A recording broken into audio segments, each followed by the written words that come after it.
Hikayat melukis Raja Cacat. Dahulu kala, di sebuah kerajaan, ada seorang pangeran yang gagah berani. Selalu terjun dalam berbagai medan peperangan. Selalu berada di garis terdepan demi menjaga marwah kerajaan. Suatu ketika, kerajaannya diserang lawan. Bersama para prajurit kerajaan, ia pun berperang mati-matian. Setelah terlibat peperangan sengit, akhirnya pasukan kerajaan berhasil mengalahkan lawan. Banyak prajurit yang terluka dan berguguran, tak terkecuali sang pangeran. Beruntung, sang pangeran hanya harus kehilangan daun telinga kanan akibat terkena sabetan pedang lawan. Meski wajahnya kini tak lagi tampan, namun pangeran tetap dicintai rakyat di kerajaan.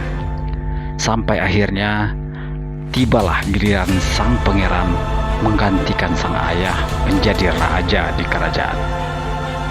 Saat penobatan, sang pangeran yang kini menjadi raja baru itu pun berpesan, ia tak ingin dilukis pelukis kerajaan saat penobatan, di mana lukisan itu biasanya akan ditaruh di lorong istana kerajaan sesuai tradisi di kerajaannya. Keputusan itu ternyata sengaja ia lakukan, mengingat kondisi muka yang cacat yang diperolehnya saat peperangan. Dengan bekas luka pipi kanan, ditambah kehilangan daun telinga sebelah kanan, ini pikirnya akan merusak pemandangan. Namun, setiap melewati lorong istana, raja selalu melihat lukisan para leluhurnya. Tapi hanya lukisannya yang tak ada, karena ia tak percaya diri lagi dengan wajahnya. Bagaimana jadinya jika wajahnya yang cacat sebelah harus disandingkan dengan lukisan para leluhur yang tampak gagah itu? Hingga akhirnya sang raja membuat sayembara, mengundang pelukis-pelukis ternama yang ada untuk melukis sosok dirinya yang akan dipasang di lorong istana.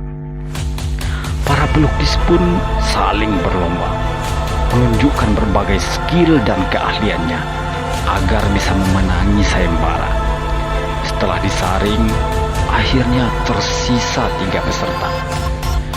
Kini giliran pelukis pertama. Ia pun melukis sang raja dengan begitu sempurna, hampir sama dengan aslinya, lengkap dengan bekas luka di pipi kanan raja dengan daun telinga yang tidak ada sebelah.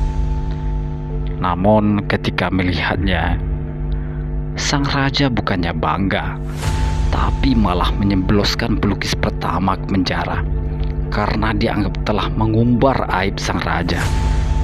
Kini tibalah giliran pelukis kedua. Ia pun mengeluarkan semua kemampuannya, melukis raja dengan begitu sempurna, lengkap dengan telinga kanannya tanpa ada bekas luka di pipi kanannya. Tapi lagi-lagi sang raja kecewa, menghukum pelukis kedua dengan mengurung di penjara karena tuduhan mengada-ngada telah melukis raja yang tak sesuai dengan kondisi aslinya. Akhirnya, kini tibalah giliran pelukis ketiga. Ia sudah agak tua. Saat itu, pelukis ketiga meminta sang raja agak memiringkan badannya. Pelukis tua ini pun melukis dengan sempurna. Dari sisi kiri, ternyata sang raja terlihat tampan dan berwibawa, juga seperti aslinya. Bedanya, dari sisi itu tak terlihat bekas luka pipi kanannya, juga daun telinga kanan yang memang sudah tak ada. Sang raja pun begitu gembira melihat hasilnya. Hingga akhirnya Pak Tua itu pun berhasil memenangkan sayembara. Lukisannya pun terpilih untuk dipajang di lorong istana. Hikmahnya, jika ada kebenaran tanpa mengumbar aib dan petaka, mengapa harus berdusta? bijaksanalah, karena kebenaran yang disertai kebijaksanaan akan membuat semua orang bahagia. Bukankah Nabi besar kita telah mencontohkannya? Ketika ada seorang yang lewat di depannya untuk bersembunyi karena hendak dibunuh lawannya. Ketika yang hendak membunuh itu bertanya pada baginda, Nabi Muhammad menggeser tempat duduknya, lantas menjawab, "Selama saya duduk di sini, saya tidak melihatnya." Nabi tidak berdusta, tapi lebih memilih jujur dan bijaksana ketimbang jujur namun mendatangkan mudarat yang lebih besar setelahnya. Salam mengikat hikmah, memungut remah-remah hikmah di sekitar kita. Ada yang mengatakan channel ini tak akan tembus 500 subscriber. Setujukah Anda? Jika iya, jangan lagi like dan subscribe, karena pada saatnya channel